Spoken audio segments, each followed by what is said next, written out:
La vérité sur l'amour va te déchirer, mais c'est la seule clé pour te libérer. Es-tu prêt à briser le mirage et à voir ce qui se cache derrière? Imagine un monde où tout ce qu'on t'a appris sur l'amour n'est qu'un tissu de mensonges, un conte soigneusement brodé pour te garder prisonnier d'un rêve éveillé. Depuis ton enfance, on t'a vendu une idée séduisante. L'amour est une force pure, un baume rédempteur, une femme idéale qui viendra guérir les blessures que tu portes en silence. Celles de ton passé, de tes espoirs brisés, de ces chansons romantiques qui ont bercé tes rêves. On t'a glissé, comme un murmure dans l'ombre, une promesse insidieuse. Un jour, quelqu'un viendra et tout ira bien. Cette promesse s'est enracinée dans ton esprit, façonnant la manière dont tu aimes, dont tu désires, dont tu te perds dans l'autre. Tu y as cru, non pas parce que tu es faible, non pas parce que tu es naïf, mais parce que personne ne t'a jamais donné les outils pour démonter cette illusion. On t'a laissé croire que l'amour est un refuge, une réponse universelle, un salut.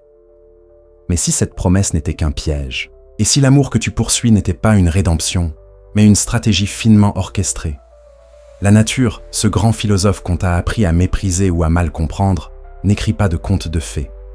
Elle agit avec la précision d'un scalpel, tranchant à travers les illusions, les masques, les zones de confort que nous construisons pour protéger notre ego fragile.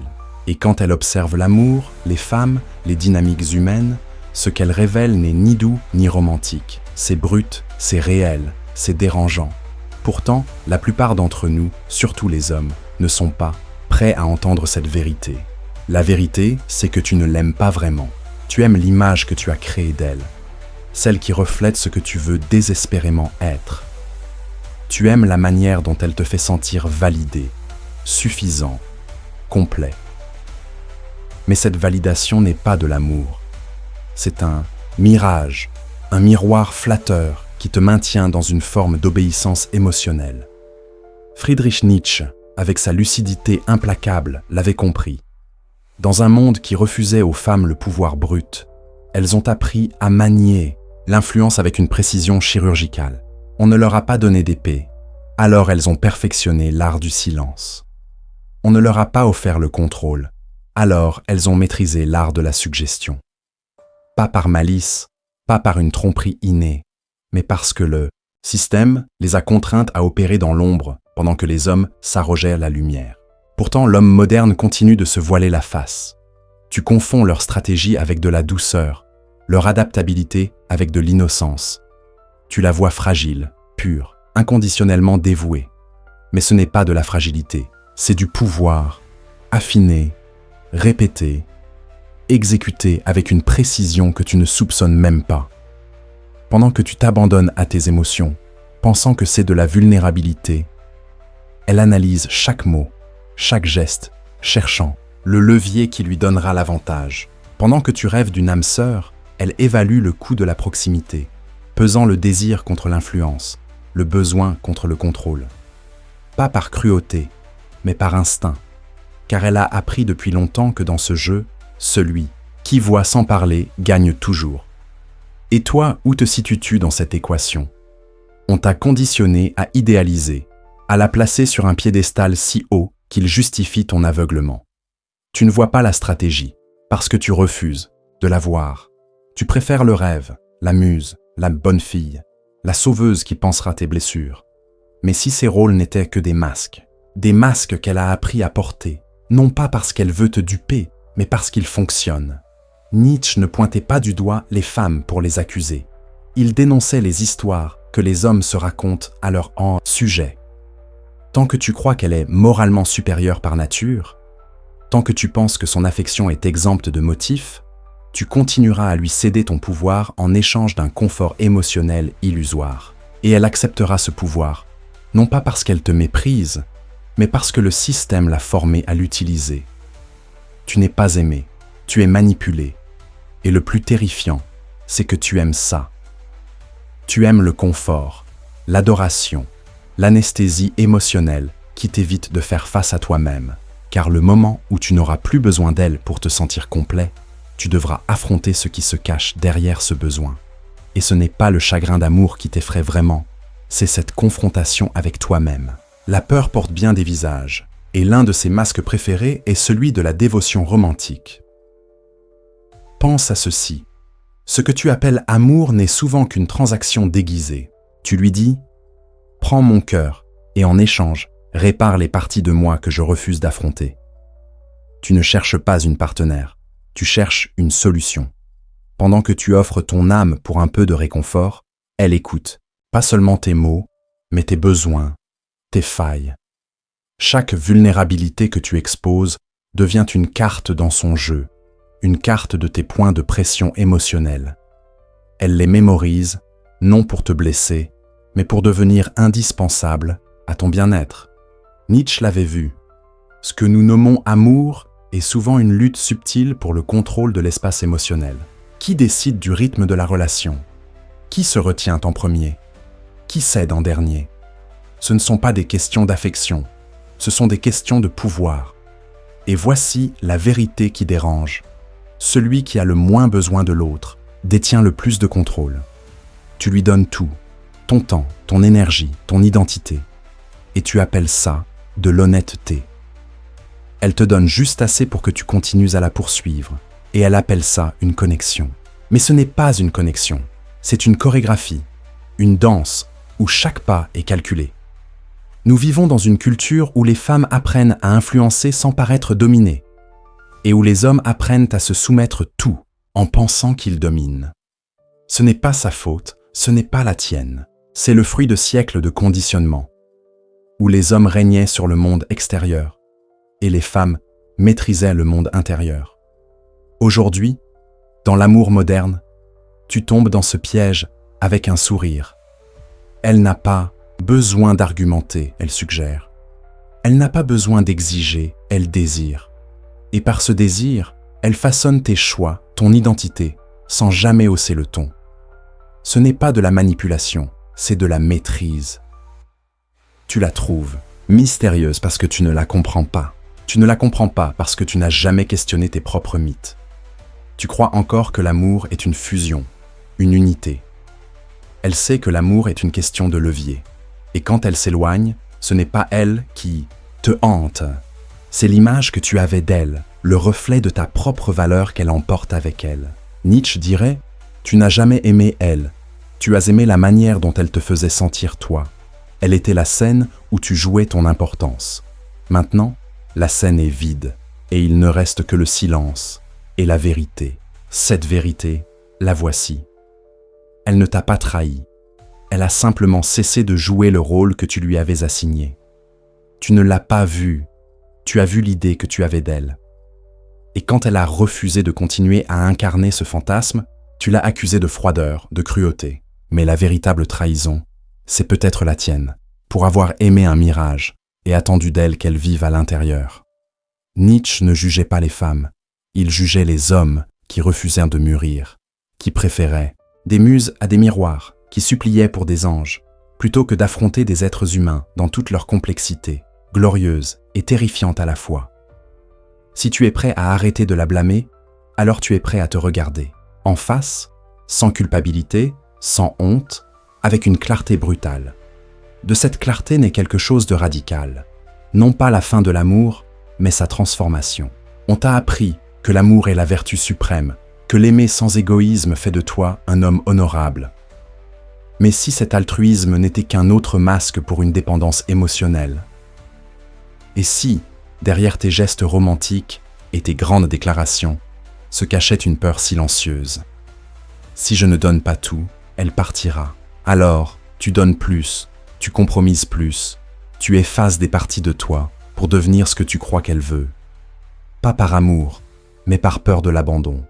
Ce n'est pas de la noblesse, c'est de la soumission déguisée en romantisme. Et pendant que tu te vois comme un héros, elle perçoit autre chose. Du contrôle, non par la force, mais par ta présence, par ta volonté d'orbiter autour de son approbation.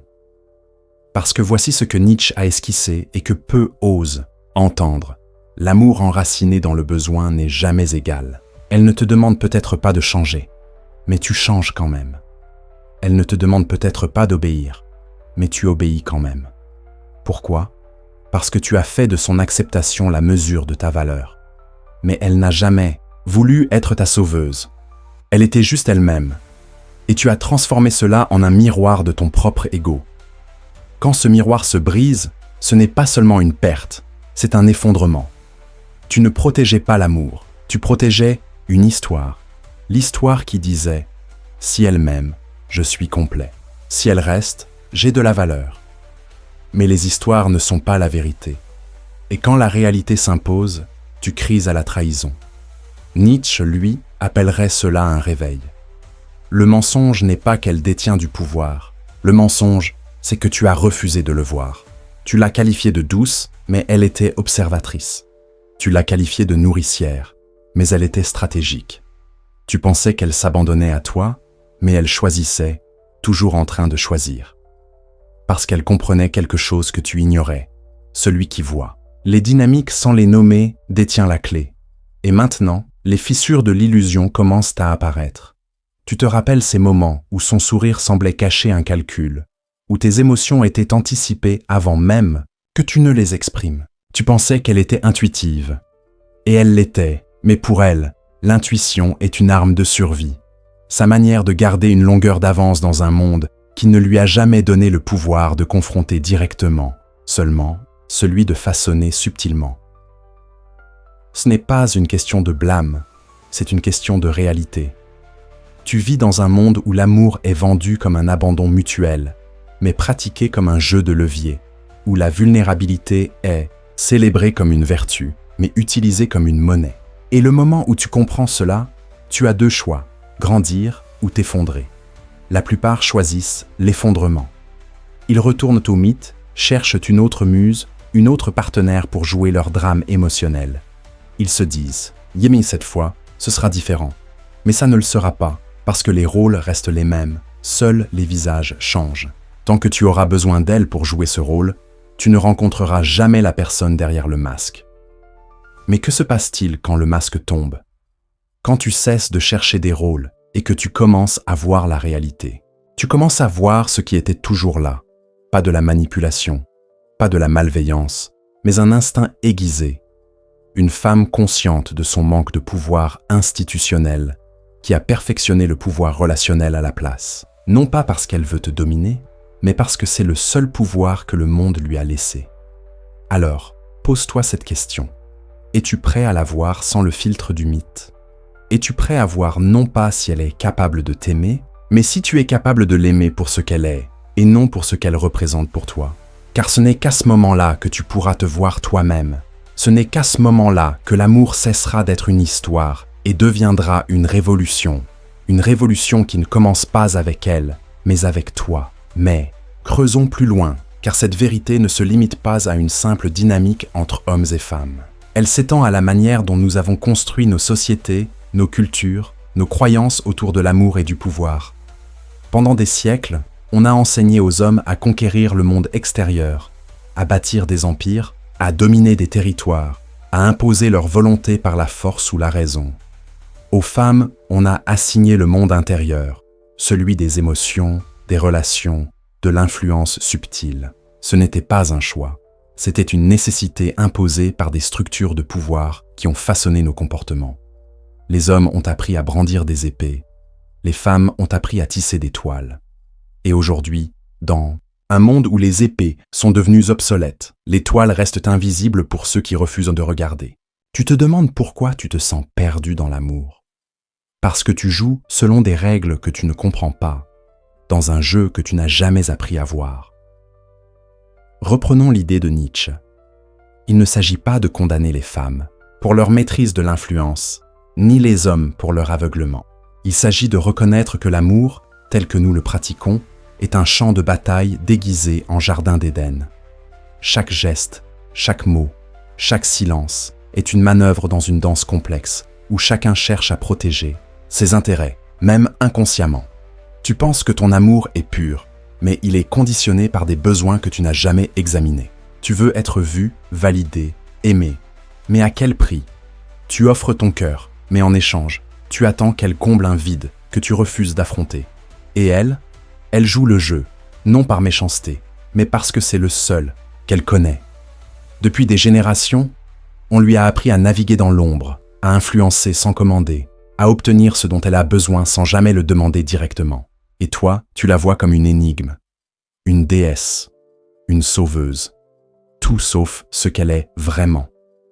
Un être humain, avec ses propres peurs, ses propres stratégies, ses propres désirs. Ce que Nietzsche nous pousse à faire, c'est à démonter les mythes que nous avons construits autour de l'amour. Il ne s'agit pas de rejeter l'amour, mais de le redéfinir. L'amour véritable, s'il existe, ne peut naître que de la clarté. Une clarté qui exige que tu cesses de projeter tes besoins sur l'autre, que tu cesses de chercher une rédemption extérieure. L'amour véritable commence par toi, par ta capacité à te regarder sans détour, à reconnaître tes failles, tes peurs, tes désirs, et à les assumer pleinement. Ce n'est qu'à partir de cette force intérieure que tu peux aimer quelqu'un pour ce qu'il est, et non pour ce qu'il représente dans ton récit personnel. Mais cette clarté a un prix. Elle exige que tu renonces au confort des illusions, que tu abandonnes l'idée que l'amour est une solution miracle. Elle exige que tu te confrontes à toi-même, à tes insécurités, à tes besoins, à la manière dont tu as été conditionné à chercher l'approbation des autres pour te sentir entier. Et c'est là que la plupart des hommes échouent. Ils préfèrent le rêve, la muse, l'idée d'une femme qui viendra tout réparer. Ils préfèrent l'illusion d'un amour inconditionnel à la réalité d'une dynamique où chacun joue pour survivre. Mais la survie n'est pas l'amour, et l'amour n'est pas une transaction. Pourtant, c'est ainsi que nous l'avons, pratiqué pendant des siècles, et c'est ainsi que nous continuons à le pratiquer aujourd'hui. Alors, comment sortir de ce cycle? Comment transformer l'amour en quelque chose de plus vrai, de plus réel? La réponse commence par toi. Elle commence par un refus de jouer le rôle qu'on t'a assigné, celui de l'homme qui donne tout pour être aimé, qui sacrifie son identité pour une approbation temporaire. Elle commence par une volonté de voir l'autre, non pas comme un miroir de tes besoins, mais comme un individu avec ses propres motivations, ses propres luttes, ses propres stratégies. Et elle commence par une question fondamentale. Pourquoi as-tu besoin d'elle pour te sentir complet? Qu'est-ce qui, en toi, te pousse à chercher une sauveuse plutôt qu'une partenaire? Cette question est terrifiante, car elle t'oblige à plonger dans des recoins de toi-même que tu as soigneusement évités. Elle t'oblige à examiner les blessures que tu portes, celles de l'enfance, celles des échecs, celles des attentes, que tu n'as jamais su nommer. Mais c'est aussi une question libératrice, car elle te donne le pouvoir de reprendre le contrôle. Pas le contrôle de l'autre, pas le contrôle de la relation, mais le contrôle de toi-même. Quand tu n'as plus besoin de l'approbation d'une femme pour te sentir entier, tu deviens libre. Libre d'aimer sans peur, libre de donner sans attendre, libre de voir l'autre pour ce qu'elle est, et non pour ce que tu veux qu'elle soit. Et c'est là que la révolution commence. Pas dans une guerre contre les femmes, pas dans une lutte pour le pouvoir, mais dans une transformation intérieure qui redéfinit ce que signifie aimer. Quand tu cesses de chercher une muse, tu commences à voir une personne. Quand tu cesses de chercher une sauveuse, tu commences à te sauver toi-même. Et quand tu cesses de jouer le jeu des illusions, tu commences à vivre dans la réalité. Une réalité où l'amour n'est pas une transaction, mais un choix conscient, un acte de courage, une rencontre entre deux êtres qui se voient tels qu'ils sont. Alors, pose-toi cette question. Es-tu prêt à abandonner le mythe? Es-tu prêt à regarder au-delà du conte de fées, à voir la femme que tu aimes non pas comme une idée, mais comme un être humain complexe, avec ses propres forces et faiblesses? Es-tu prêt à te regarder toi-même, à affronter les besoins qui te poussent à chercher l'amour comme une solution plutôt qu'une connexion? Si la réponse est oui, alors tu es prêt à transformer l'amour en quelque chose de plus grand, de plus vrai. Et si cette vérité t'a secoué, si elle t'a forcé à remettre en question tout ce que tu croyais savoir, alors partage cette vidéo, aime-la, abonne-toi. Pas pour le spectacle, mais parce que tu es prêt à laisser tomber les illusions et à affronter la réalité, aussi inconfortable soit-elle. Et si ce message t'a transformé, même légèrement, aide-le à atteindre quelqu'un d'autre qui est prêt à se réveiller.